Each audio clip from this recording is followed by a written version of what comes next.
The battles and action in this episode were completely insane and off the chart. Unfortunately, it wound up being fairly sorrowful and depressing towards the end. Akame ga kill, episode 6, kill the absolute justice. Oh man, what a disheartening, sad episode. Well, hello my brothers and sisters of the Nerd Nation. I, as always, am Jim, here to bring you another review on the awesome, action-packed, and bloody good, and really just kind of heartfelt and saddening tale of Akame ga Kill.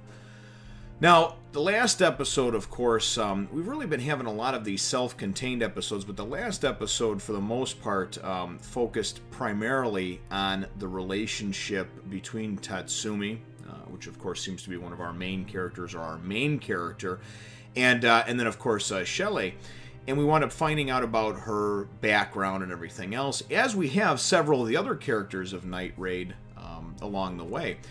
We did wind up meeting, though, at the end of the episode, Seru and her Imperial arm, or Tegu, which is called Koro, and it was this cool-looking little dog panda thing, and we knew that she was going to be a problem, you know, moving into the future here, or in future episodes, because of the fact that General Ogre was her mentor, and of course was the one that was cut down and killed by Night Raid, Tatsumi in particular, back in episode 2. So anyway, that's where things left off, though, and things wind up picking up. It's actually in the Red Light District, and anybody who doesn't know where the Red Light District is, that's where all the kind of shady, underhanded type of places are. That's where all the backroom card games and like the prostitution rings and like the drug type of stuff, you know, is usually going on in the Red Light District. That's where the strip clubs are, and that's where you go for the drinking and the drugs and the all the type of things. So. But anyway, it winds up starting out, and it's Leone. So Leone and Tatsumi, and they're standing out, scoping out, this area and this target that they have, this drug ring, from up high. Leone goes and winds up kind of powering up and using her little power belt, Tegu, and her Imperial arm, whatever you like to call it, and she kind of turns into like this hot lioness, tigress chick and grabs Tatsumi. And of course, he's like squished against her tits, and she's like jumping around like, okay, we're going to sneak in now, right? And the first few minutes are actually pretty cool. Very, very action-packed. This mission that they're on, they wind up kind of peeking in through the, through the roof, and pulling up one of the ceiling tiles and seeing all these women laying around that you assume are being used as prostitutes or strippers or something, like drug mules. I don't know. And they're all drugged out, and basically you have the basic premise of it is that they're all being used or abused in some way, shape, or form by these gang leaders or whatever, these underworld leaders, right? Which obviously are the targets, the drug ring and everything else. And we see very quickly that Leone winds up having an attachment to them because she actually grew up and knew a lot of the people in the slums in this area. And one of the women that actually that winds up getting beaten and everything else is and is pretty much going to be disposed of like trash, was somebody that she knew. So anyway, they wind up going and jumping in, and just a beautiful, beautiful scene as far as sometimes the gratuitous violence to me is unnecessary, but it's so well done in here, man, as Tatsumi goes and just runs through a couple of guys with his sword and just the blood that spurts from him.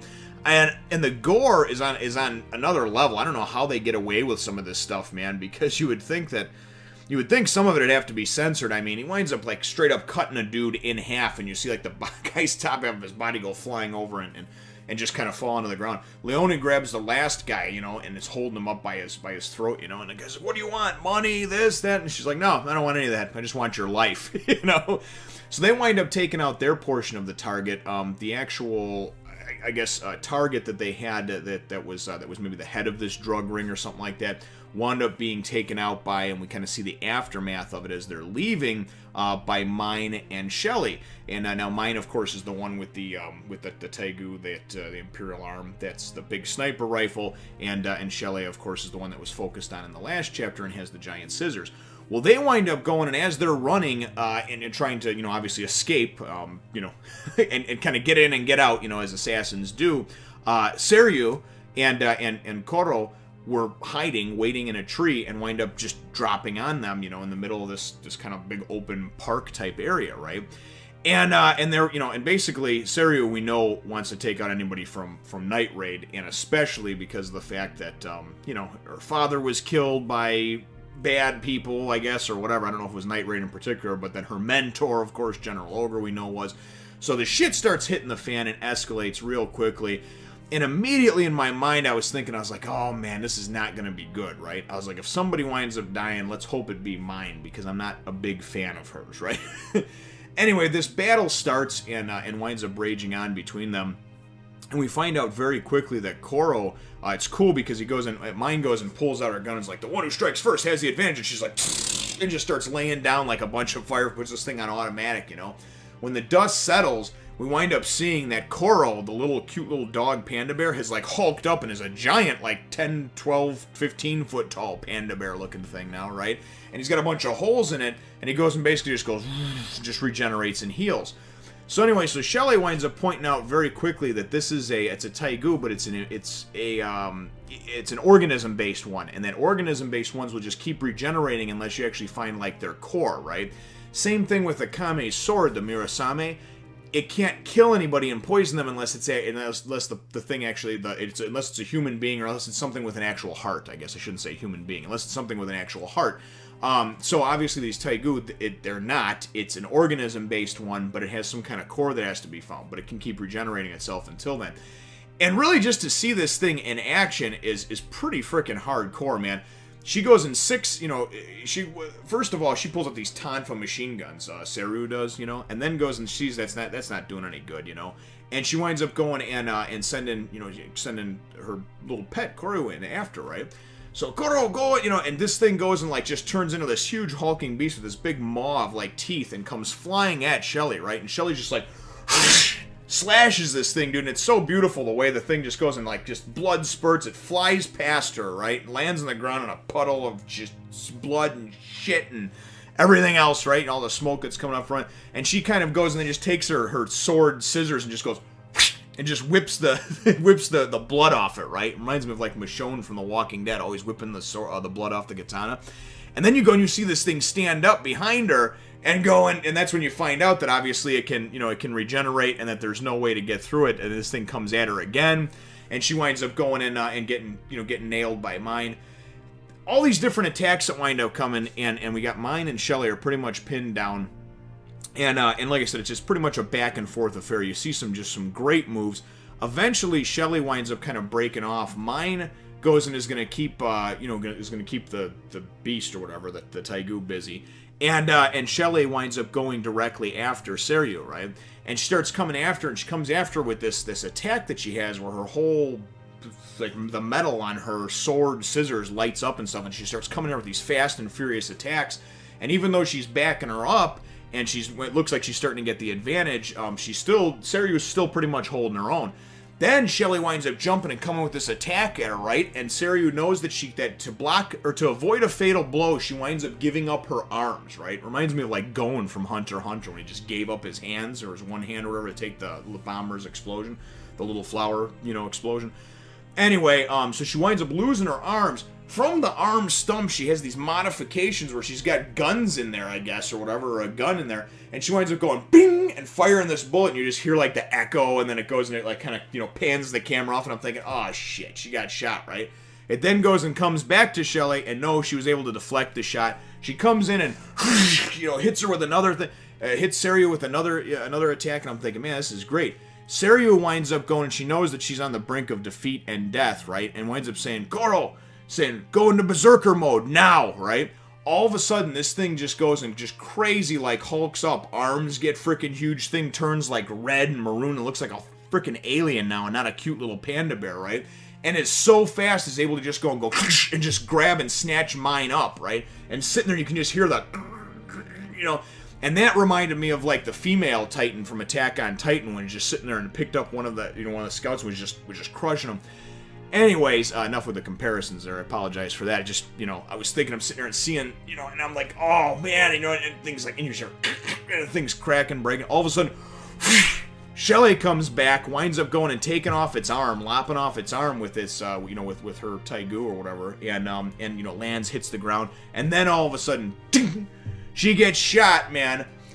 Seru had a gun in her mouth, apparently. Apparently she got a tongue gun, you know, and goes and snipes her ass and shoots her, and that that didn't do her in, but what winds up coming after, man, was, and it's so tough because it's like, you're 6 episodes into this series, and I don't know, maybe I'm just a little too emotional. I know I get attached a lot of times to different characters. I don't like to see any of them die, but at the same time, I complain about it in One Piece because there is a lack of death, and I think occasionally you need to have that weight. You need to have that to further the story, to further the motivations. But man, it's never easy, I guess, is the point that I'm coming to. Whether it's a character that you've only known for 6 episodes, they did such a nice job of making you feel for her, or at least I did in the last episode, and regardless of her cliche and kind of generic background, I really did. I felt bad for this character who always felt like she was never good enough to help anybody or to do anything for anybody in life, you know? And then you wind up going and seeing, like I said, and right after, it's all in slow motion, you know, the bullet goes through her, and then that Koru winds up coming and just snapping her ass in half, you know, and taking her out. And man, my heart just sank, and I was thinking, son of a bitch, you know? You just go and make the character, you know, fleshed out, likable, and honestly was one of my favorite characters in Night Raid.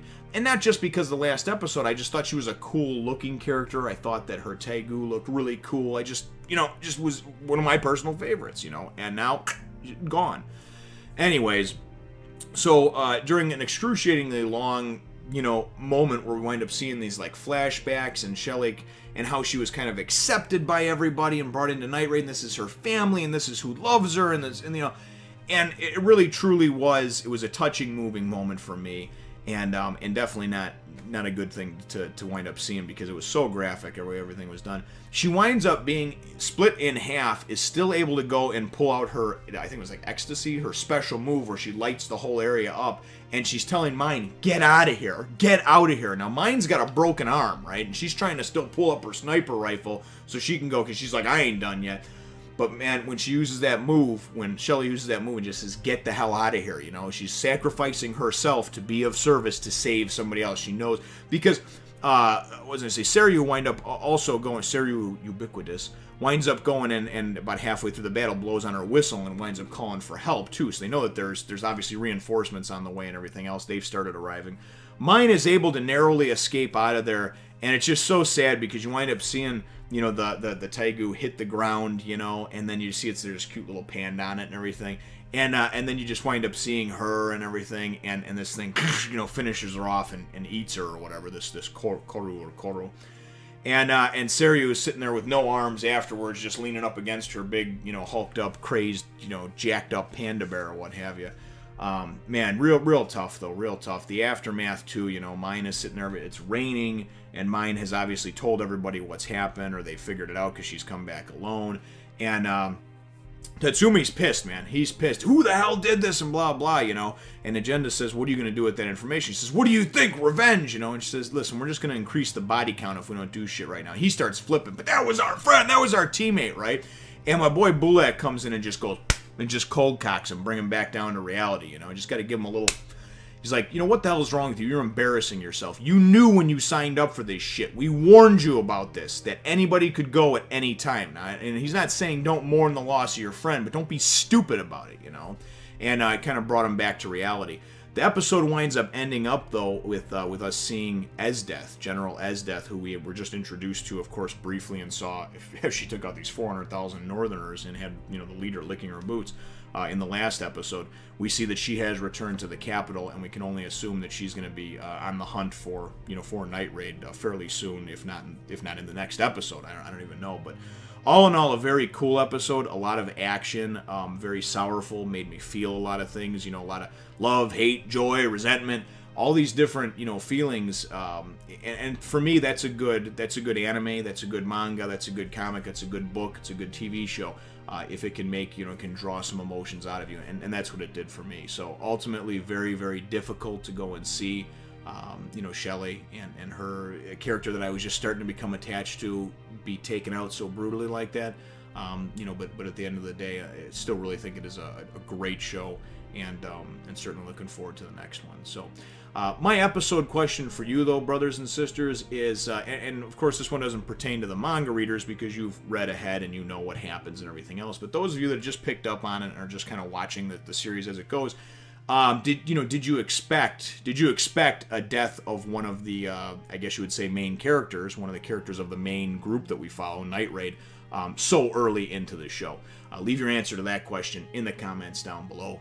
Feel free to hit the thumbs up, the like button if you should think that I deserve it, and subscribe if you haven't done so already. We will look forward to catching all of you in the next one, Nation. Remember to take a look at my other channels, and as always, thanks for watching.